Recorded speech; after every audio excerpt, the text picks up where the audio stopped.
ನೋವಿನಿಂದ ನರಳುತ್ತಿದ್ದ ಗರ್ಭಿಣಿ ವಾಹನ ಸಿಗದೆ ಪರದಾಡಿದ್ದಂತ ಪರಿಸ್ಥಿತಿ ನಿರ್ಮಾಣ ಆಗಿತ್ತು. ತನ್ನದೇ ಜೀಪ್ನಲ್ಲಿ ಕರೆದೊಯ್ದು ತಾಯಿ ಮಗುವಿಗೆ ಇನ್ಸ್ಪೆಕ್ಟರ್ ಜೀವದಾನವನ್ನ ಮಾಡಿದ್ದಾರೆ. ತಾಯಿ ಮಗು ಪ್ರಾಣ ಉಳಿಸಿದ್ದಾರೆ ಹಾಸನದ ಪೊಲೀಸ್ ಇನ್ಸ್ಪೆಕ್ಟರ್ ಆನಂದ್. ಹಾಸನ ಜಿಲ್ಲೆ ಗಿನ್ನಾರ್ ಸರ್ಕಲ್ನಲ್ಲಿ ವಾಹನ ಸಿಗದೆ ನರಳುತ್ತಾ ಇದ್ರು ಗರ್ಭಿಣಿ.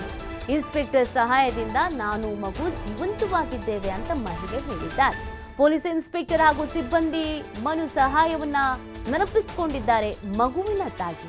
ಪೊಲೀಸ್ ಇನ್ಸ್ಪೆಕ್ಟರ್ ಹಾಗೂ ಸಿಬ್ಬಂದಿ ಮನು ಕಾರ್ಯಕ್ಕೆ ಮೆಚ್ಚುಗೆಯನ್ನ ಕೂಡ ವ್ಯಕ್ತಪಡಿಸಿದ್ದಾರೆ. ಹೆರಿಗೆ ನೋವಿನಿಂದ ನರಳ್ತಾ ಇದ್ರು, ಯಾವುದೇ ವೆಹಿಕಲ್ ಸಿಗ್ತಿರ್ಲಿಲ್ಲ ಅಂತೆ, ಪರದಾಡ್ತಾ ಇದ್ರಂತೆ. ಆ ಸಂದರ್ಭದಲ್ಲಿ ಪೊಲೀಸರು ಅವರನ್ನ ಹಾಸ್ಪಿಟಲ್ ಕರ್ಕೊಂಡು ಹೋಗಿದ್ದಾರೆ.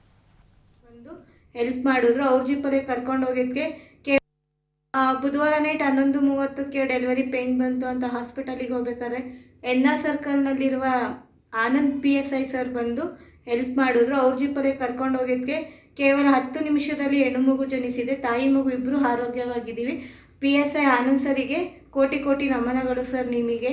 ಬುಧವಾರ ನೈಟ್ 11:30ಕ್ಕೆ ಡೆಲಿವರಿ ಪೇನ್ ಬಂತು ಅಂತ ಹಾಸ್ಪಿಟಲಿಗೆ ಹೋಗ್ಬೇಕಾದ್ರೆ ಎನ್ಆರ್ ಸರ್ಕಲ್ನಲ್ಲಿರುವ ಆನಂದ್ PSI ಸರ್ ಬಂದು ಹೆಲ್ಪ್ ಮಾಡಿದ್ರು. ಅವ್ರ ಜೀಪಲ್ಲಿ ಕರ್ಕೊಂಡು ಹೋಗಿದ್ಕೆ ಕೇವಲ 10 ನಿಮಿಷದಲ್ಲಿ ಹೆಣ್ಣು ಮಗು ಜನಿಸಿದೆ. ತಾಯಿ ಮಗು ಇಬ್ಬರು ಆರೋಗ್ಯವಾಗಿದ್ದೀವಿ. PSI ಆನಂದ್ ಸರಿಗೆ ಕೋಟಿ ಕೋಟಿ ನಮನಗಳು ಸರ್ ನಿಮಗೆ. ಬುಧವಾರ ನೈಟ್